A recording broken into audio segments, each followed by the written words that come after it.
Ennui de l'existence d'Anton Tchekhov. Lyov Ivanovitch Popov, homme nerveux, malheureux dans son travail et dans sa vie privée, attira à lui le boulier et se remit à compter. Il avait acheté il y avait un mois à la banque Koshker une obligation à l'eau du premier emprunt qu'il devait payer par mensualité, et il calculait à présent combien il aurait à payer jusqu'à ce que l'obligation lui appartînt définitivement. Au cours du jour, l'obligation vaut 246 roubles.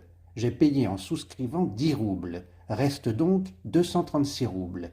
Bon, à cela, il faut ajouter un mois d'intérêt à 7% l'an et un quart pour cent de commission.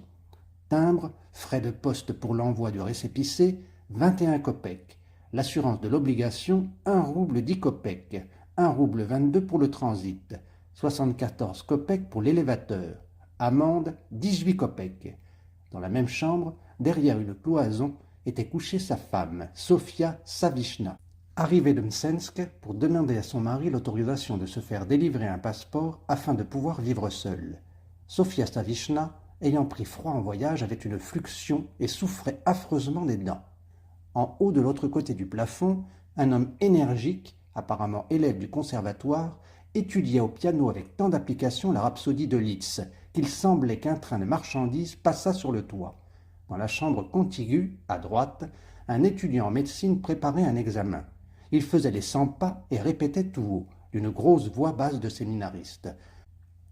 On observe aussi l'entérite chronique chez les ivrognes invétérés, les gloutons et, en général, chez les gens qui ont une vie intempérante. Dans la pièce traînait une suffocante odeur de clous de girofle, de créosote, d'iode, d'acide phénique et autres substances malodorantes que Sofia Savishna employait contre son mal de dents. « Bien, continua Popov, aux 246 roubles, il faut ajouter 14 roubles 81 kopecks. Et ce mois-ci, il reste dû un total de 250 roubles 81 kopecks. Si maintenant je paye en mars 5 roubles, il restera 240 roubles 81 kopecks. Bon, ajoutons maintenant pour un mois d'avance 7% d'intérêt et un quart pour cent de commission. Ah, se mit à geindre sa femme. Mais secours-moi donc, Lyov Ivanovitch, je meurs. Qui puis-je, ma chère? Je ne suis pas médecin. Un quart pour cent de commission, un cinquième pour cent de courtage, 1 rouble 22 kopecks de cabotage, 74 kopecks de transit. Sans cœur, cria Sofia Savishna, se mettant à pleurer et laissant apparaître derrière le paravent sa figure enflée. Tu ne m'as jamais plainte, bourreau. Écoute quand je te parle, impoli. Donc, un quart pour cent de commission, transit 14 kopecks, élévateur 18 kopecks. Pour l'empaquetage, 32 kopecks. Total, 17 roubles 12 kopecks. On observe aussi l'entérite chronique, répétait l'étudiant en marchant d'un coin à l'autre de sa chambre. Chez les ivrognes invétérés, les gloutons. Popov déversa le boulier, annulant tous ses comptes, remua d'un geste brusque sa tête alourdie et recommença à compter. 1 heure après, il en était au même point. Écarquillant les yeux sur son récépissé de prêt, il marmottait. Donc, en avril 1896, il restera dû 228 roubles 67 kopecks. Bon, en septembre, je verse 5 roubles. Il restera dû 223 roubles 67 kopecks.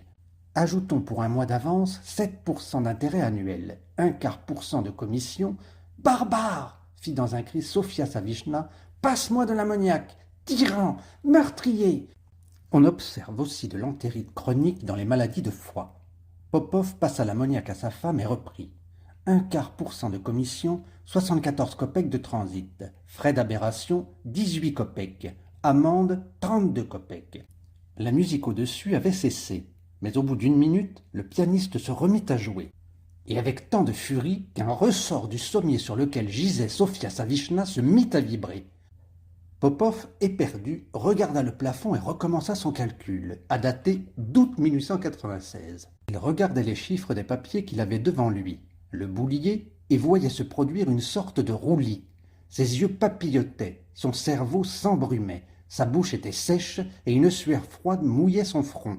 Malgré tout, il résolut de ne pas cesser de travailler avant d'avoir entièrement tiré au clair ses rapports d'argent avec la banque Koshker. « Ah, ah, ah !» mugissait Sofia Savishna. Cela m'arrache tout le côté droit. Vierge souveraine, oh, je n'en puis plus.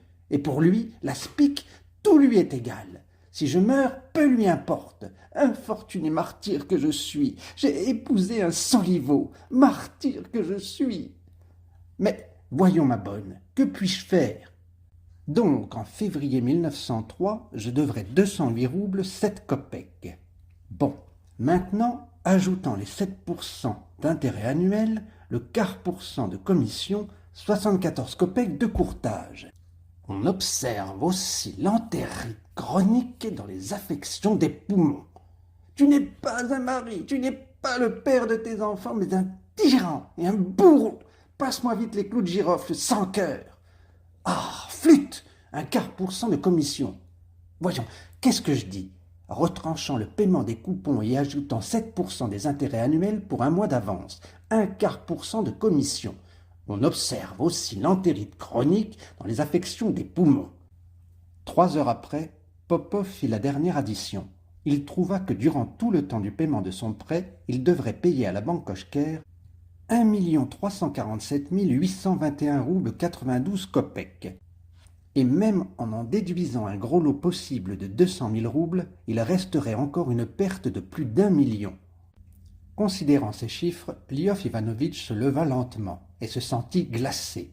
Une expression de frayeur, de stupéfaction et de perplexité envahirent sa face, comme si on lui eût tiré un coup de feu derrière l'oreille. À ce moment-là, en haut, par-delà le plafond, un compagnon s'assit près du pianiste, et 4 mains, frappant ensemble le clavier, se mirent à jouer la rhapsodie de Liszt. L'étudiant en médecine, marchant plus vite, toussa, graillonna et se mit à bourdonner. On observe aussi l'entérite chronique chez les ivrognes invétérés, les gloutons. Sofia Savishna poussa un cri strident, lança au loin son oreiller et se mit à trépigner. Son mal ne commençait évidemment qu'à se développer. Popov essuya sa sueur froide, se rassit et déversant le boulier d'un coup, il dit « Il faut vérifier, j'ai pu me tromper ». Et reprenant son récépissé, il recommença à compter. L'obligation vaut, au cours de ce jour, 246 roubles. J'ai payé un acompte de 10 roubles. Il reste donc 236 roubles. Et dans ses oreilles, il entendait le claquement du boulier. Et c'étaient déjà des coups de fusil, des sifflets, des coups de fouet, des rugissements de lions et de léopards qu'il entendait. « Il reste dû 236 roubles » criait-il, tâchant de surmonter ces bruits. « Je verse en juin 5 roubles, que le diable m'emporte. 5 roubles, que le diable me fouette, qu'un timon de voiture m'entre dans le cou. 5 roubles. Vive la France, vive Déroulède !» Le matin, on le conduisit à l'hôpital.